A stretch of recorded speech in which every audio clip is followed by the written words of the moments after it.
இன்னைக்கு நம்ம பேர்ட்ஸுக்கு cross feet பண்ணலாமா? வாங்க ஃபீட் பண்ணலாம்.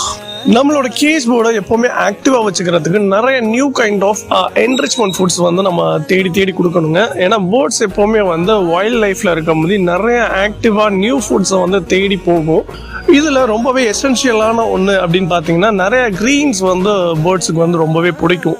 ரெகுலராக சீட்ஸ் வந்து அதோட ரெகுலர் ரொட்டீனில் வந்து அது வந்து எசென்ஷியல். அது இல்லாமல் நம்ம வந்து நிறைய கிரீன்ஸ் வந்து பேர்ட்ஸுக்கு நம்ம யூஸ்வலாக கொடுப்போம். லைக் நம்ம ரெகுலர் ஆக்டிவிட்டீஸில் நம்ம பேர்ட்ஸுக்கு யூஸ்வலாக கொடுக்குற கிரீன்ஸ் வந்து பார்த்தீங்கன்னா ஸ்பீனிச் ஃபேமிலியில் எல்லாமே கொடுப்போம். லைக் மல்லித்தலை, புதினா, கீரை இந்த மாதிரி வெரைட்டிஸ் கொடுப்போம். அதுக்கப்புறம் வெஜிடபிள்ஸ் கொடுப்போம். ஒரு சில பேர்ட்ஸ்க்கு வந்து பார்த்தோம்னா ஃப்ரூட்ஸ் இந்த மாதிரி ஐட்டம்ஸ் கூட நம்ம கொடுக்குறோம். ஸோ இதோட சேர்த்து கிராஸும் ஃபீட் பண்ணி பாருங்க. கிராஸ்ல வந்து நல்ல என்ரிச்மெண்ட் இருக்கு. பேர்ட்ஸை நல்லா ஆக்டிவா வச்சுக்கிறதுக்கு, பேர்ட்ஸோட இன்டைஜஷனை வந்து ப்ராப்பரா வச்சுக்கிறதுக்கு கிராஸ் ரொம்பவே ஹெல்ப்ஃபுல்லா இருக்கும். பேர்ட்ஸ் வந்து கிராஸை வந்து ரொம்ப விரும்பியும் சாப்பிடுங்க.